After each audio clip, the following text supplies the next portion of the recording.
To prevent colic, it is most important that the hay is stored correctly.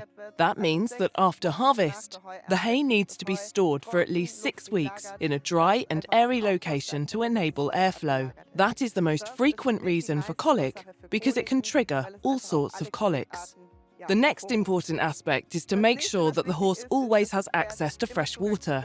On average, a horse drinks 50 to 60 litres a day, and especially in fall, when the horses only have short grass in the field.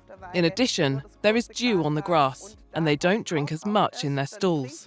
Then, when they don't get turned out anymore and stop consuming dew, they have to increase water intake in the stall, and especially with young horses, it can often be a problem that they don't drink enough in their stall because they aren't used to it anymore. Another absolutely important aspect in colic prevention is regular deworming. Also important is, especially if you are unsure about the quality of your hay, the level of pollution by bacteria or fungi. If maybe you don't have any influence on these factors, you can add mycotoxin binders to your feed to bind these mold spores inside the horse. If the level of pollution by bacteria or fungi in the hay or in the straw is too high, then the production of gases is inevitable, that the kidney and the liver are affected. So if you aren't sure, just add a mycotoxin binder to your feed. It is also important to ideally continuously offer the horse something to eat, not one big amount of food. And if I need to adapt the feed, do so slowly over a long period of time, so the digestive system can get used to the new feed. The same applies if I change the bedding from shavings to straw, that I give the horse the opportunity to get used to the amount of straw. And, as a reference, a horse should always have at least 2 or 3 meals per day when it comes to energy feed.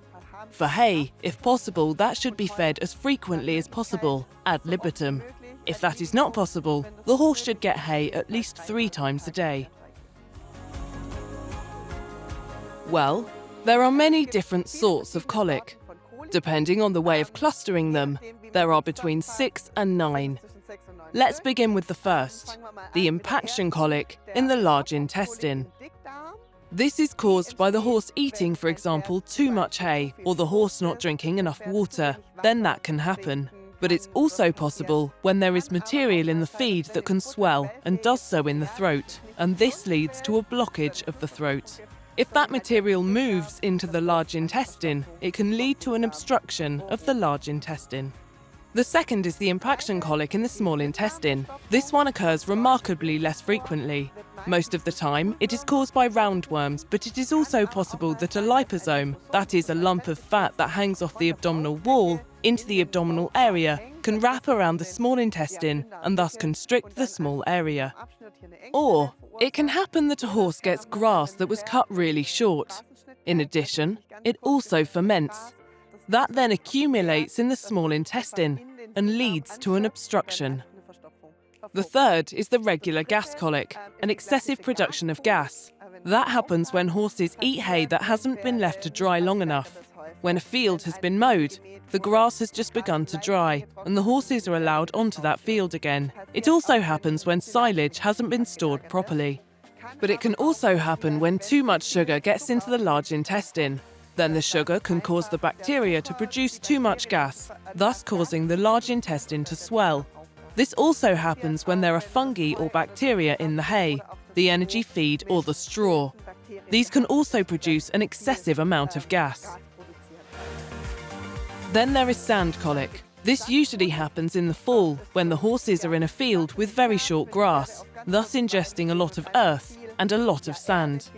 Then, the sand settles here in the large intestine, in the loops of the large intestine, and doesn't make it out on its own because these loops are too deep. This can lead to an obstruction, and the bowel as a whole becomes inert. Then, there is the classic cramp colic. That is commonly called a weather colic. This one also caused by stress, when the digestive system, due to stress, does not work properly and starts to cramp. We know from experience that when we have stomach cramps, this is pretty close to how it feels for a horse. Then there is the large intestinal or small intestinal strangulation. The large intestine is affected more frequently. This can happen when parts of the large intestine contain a lot of food and hang deep, here in the abdominal cavity. when other parts of the large intestine are filled with a lot of gas because there is a lot of fermentable material, thus causing the large intestine to lift. The horse's colon is fixed only by a few anchoring points in the abdominal cavity, and when the horse moves, the intestine can get intertwined and form loops. Depending on the severity, this can also lead to an intestinal obstruction. Then, there is also colic form, where the intestine gets stuck. This happens, for example, if the muscles of the stomach have too many holes, so to say. Then, the colon can get stuck in one of these. But typically, this happens with stallions, where the colon can move into the scrotum. This can only be resolved surgically. And the ninth and last form, the stomach. Here, we can have an overload of the stomach. This can happen if horses eat too much, too fast. When the stomach is filled beyond its capacity, when the time between feedings is too long and they are hungry, or if there is no grass in the field and they don't get any hay. And then when they return to their stall and there is a large quantity of hay and a large quantity of energy feed, then the capacity of the stomach, that is only 1.5 liters, yes, is simply not enough. Then everything is stuck, and this causes stomach pains. Stress is also a factor that can cause colic. Maybe you have already seen that in yourself. If you are stressed, you simply eat in a rush, don't chew properly, and that puts a strain on the digestive system and can cause stomach pains.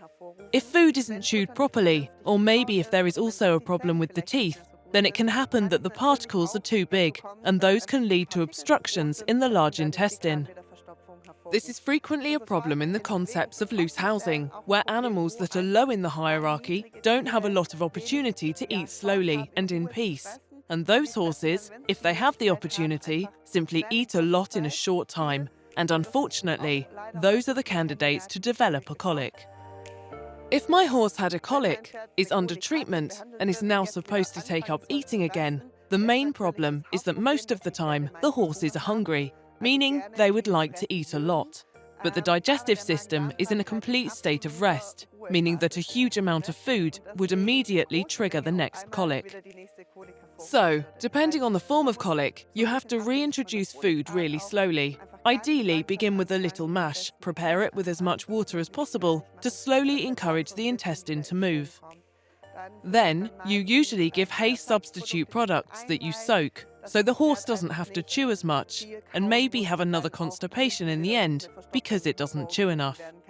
And then you slowly increase this level, reintroducing a little hay, slowly increasing the amount of hay to the regular one, and 0.5 kilograms per 100 kilograms of body weight.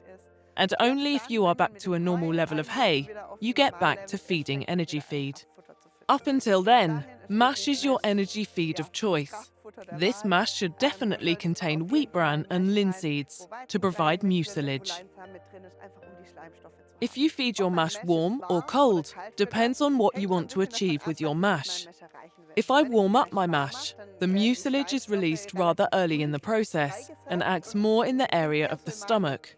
But if the horse's problem is rather in the colon, in the large intestine, then it makes sense not to feed the mash warm, because the mucilage is produced by the higher temperature in the digestive system, thus really acting in the colon. The mineralization is really important. That's what counts the most, because that is what keeps all the body functions going, or gets them going. So that should be added to the mash right from the beginning. As for the rest, you should make sure that all nutrients should be easy to digest in the beginning. That means don't feed unprocessed corn that is hard to digest for a horse.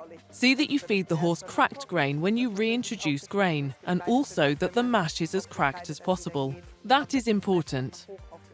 Of course, you can also add prebiotics to the feed to support the intestinal flora, meaning brewer's yeast and linseeds. This supports the positive bacteria in the colon a little and gives them a little energy so that they can get back to work. If your horse tends to get colic, you can, as a preventative measure, always add a little oil to the feed.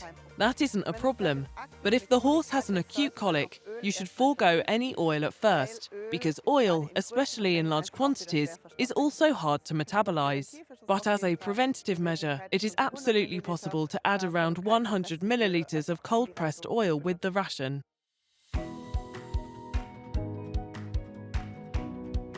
5 tips regarding colic. First, feed only flawless forage and energy feed. Second, hay needs to be stored long enough and correctly. Third, check the availability as well as the quality of the water. Fourth, make sure that you feed small rations. And fifth, only feed straw for occupation if it is absolutely necessary.